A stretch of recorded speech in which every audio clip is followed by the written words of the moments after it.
Welcome to A Slice with Dice, a place for honest conversations about the realities of education. I'm Corey Alderdice, Executive Director of the Arkansas School for Mathematics, Sciences, and the Arts. I've spent nearly 2 decades navigating the joys, challenges, and unexpected moments that come with leading schools. Each week, I'll share what works, what doesn't, and everything in between when it comes to igniting the full potential of our communities. I'm excited to share this journey with you.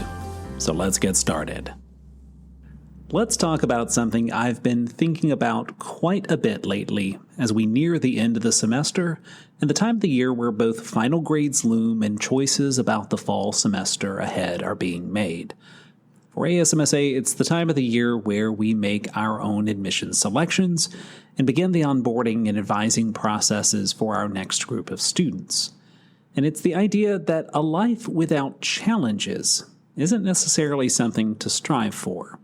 Now, you see, there's this informal concept, the never broke a bone theory, which I stumbled across recently through a series of TikTok videos. Now, don't get me wrong, I'm not advocating for anyone to break bones, either literally or metaphorically, but there's something intriguing about what this theory suggests. That facing challenges and experiencing setbacks are essential for growth. The never broke a bone theory is an informal idea that suggests individuals who have never faced significant setbacks or difficulties, akin to having never broke a bone, may lack the experience or skills to effectively handle adversity when it inevitably occurs. The theory is insightful precisely because a lack of setbacks can lead to an unrealistic perception of one's abilities and resilience. Without experiencing smaller, manageable adversities, individuals might find themselves ill-prepared and overwhelmed when confronted with significant challenges later. Essentially, it's about the importance of encountering manageable hardships early on to develop strength, resilience, and the capacity to recover from challenges later in life. Now, I've talked about this topic in recent podcasts, but here's a different lens through which to consider things. A student who's never encountered real academic difficulty, never struggled with balancing responsibilities, or never tasted real failure may have not developed the resilience needed for life's inevitable hurdles. High school, in particular, is the ideal place to put this theory into practice. Consider students who push themselves to take advanced courses or dive into ambitious extracurricular activities. Yes, these challenges might stretch them thin at times and maybe even lead to setbacks like a disappointing grade or a research project that just doesn't work out. But those experiences are incredibly valuable because they offer opportunities for growth and learning on how to bounce back. And here's the thing. High school should provide a critical safety net. When a student stumbles, teachers often notice and step in proactively. Counselors are close by, offering guidance before issues escalate. And families are typically there to support, advocate, and encourage. It's a structured system designed to catch students as they fall and then lift them back up again. But when students transition from high school to college, that safety net changes dramatically. Suddenly, professors aren't always noticing every student's struggles in large lecture halls. Academic advisors and counselors, though available, often require that the student actively seek them out. And families, while supportive, aren't immediately present to notice subtle changes.